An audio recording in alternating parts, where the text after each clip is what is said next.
In your cleaning business, win government contracts.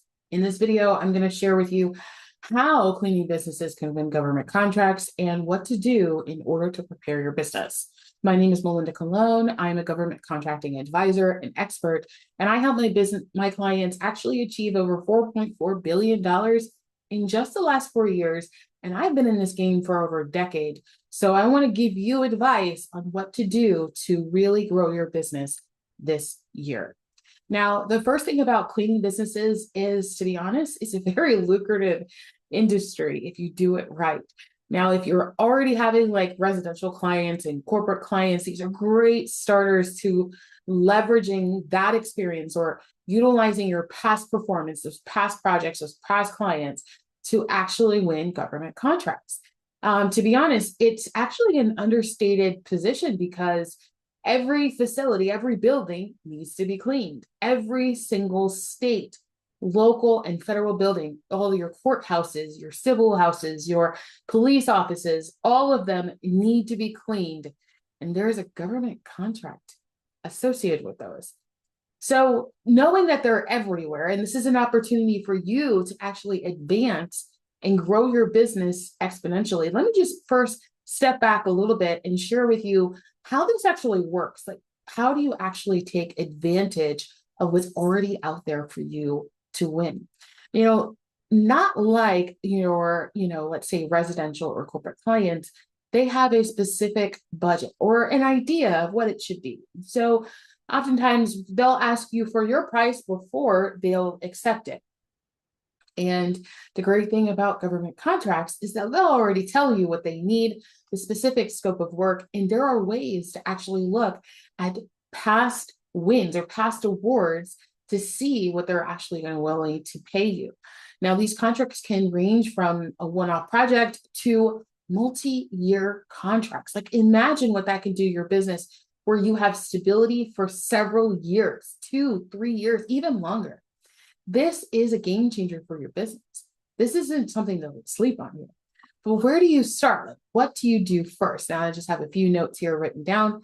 And you would set up your business the same way like any other government contractor would set up. You would go to sam.gov and make sure that you're incorporating or filling out the registration, reading the FAR regulations, and just preparing your business as you would to do business with any other business.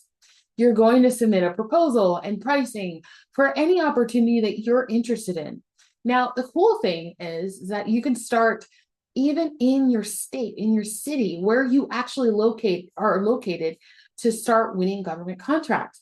And if you want to go federal, you can do that too.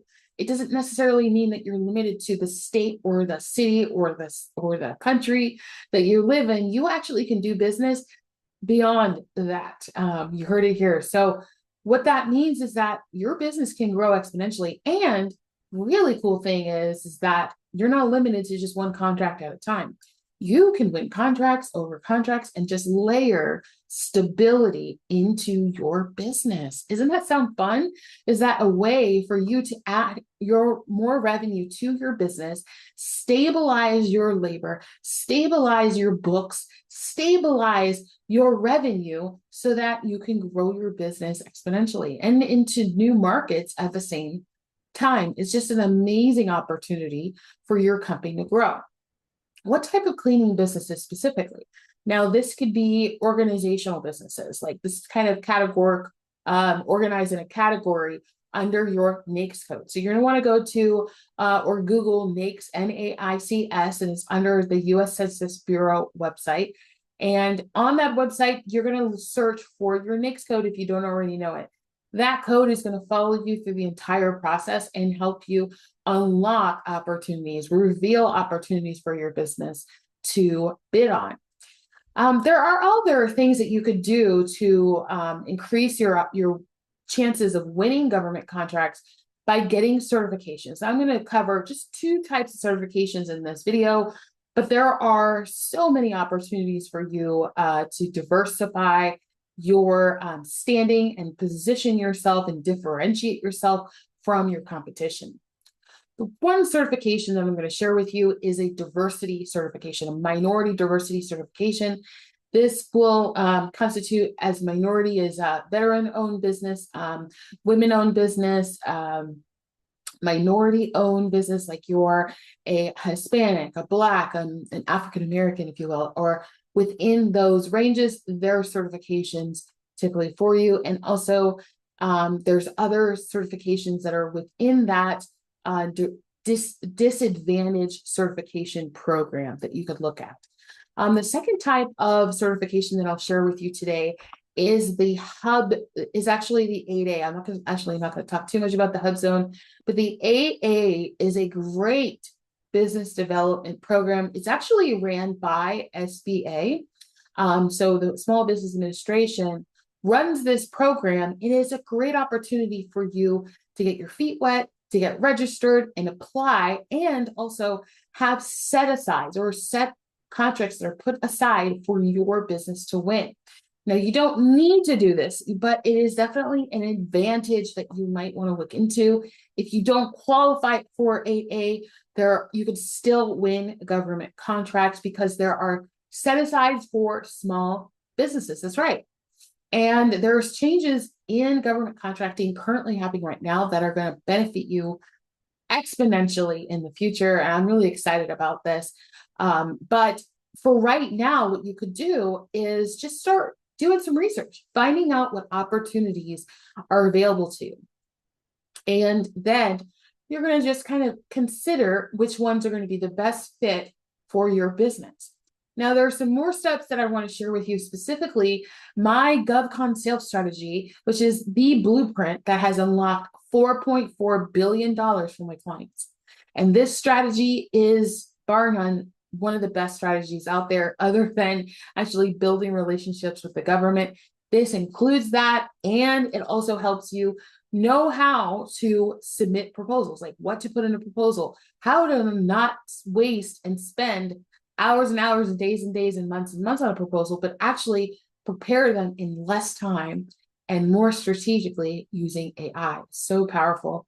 And then the other element of our blueprint is the strategy element, which is truly how everything is connected, from setting up and getting registered in government contracting all the way through tracking and increasing your win rate. Win rates are so powerful because the better you are at submitting, the better you are at pricing, the better chances you have of being on their speed dial. Like, there's nothing like having a government client call you and ask you for your expertise and your advisory, ask you to come in and actually develop or deliver services to them. That is the best thing when it doesn't necessarily need to go out to your competitors in a form of an advertisement. So cool.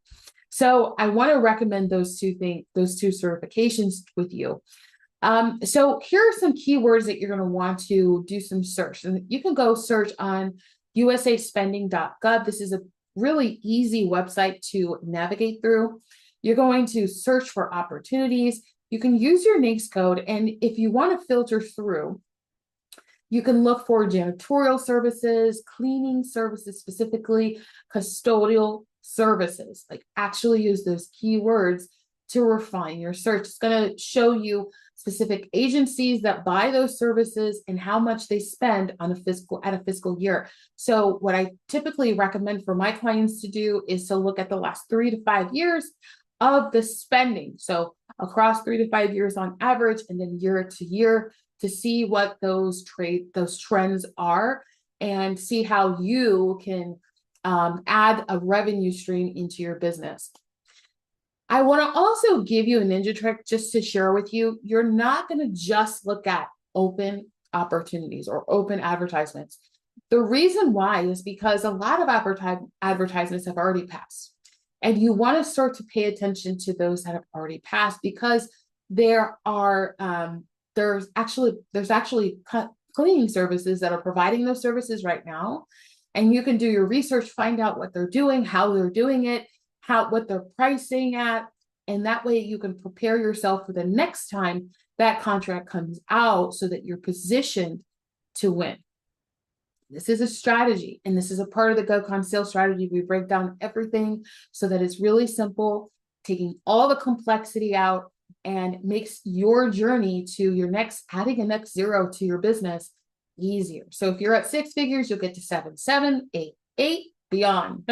I've worked with clients that from 6 figures all the way to enterprise size organizations winning government contracts. And I know that this is something that you can do. The thing is that a lot of people believe that government contracting is complicated. And actually, the truth is, it's one of the simplest ways to do business. In fact, it is just like you're doing business right now. There's an exchange, there's building a relationship, know, like, and trust, and then you are submitting a proposal, a price, and you're getting awarded, or that proposal is being accepted so that your team can do the services and deliver on the promise. It's so simple, straightforward, but let me help you get over that that unknown, that threshold of just uncertainty, so that you can get on the other side of just prosperity. It's amazing. So here's some key elements of what to put in your winning proposal.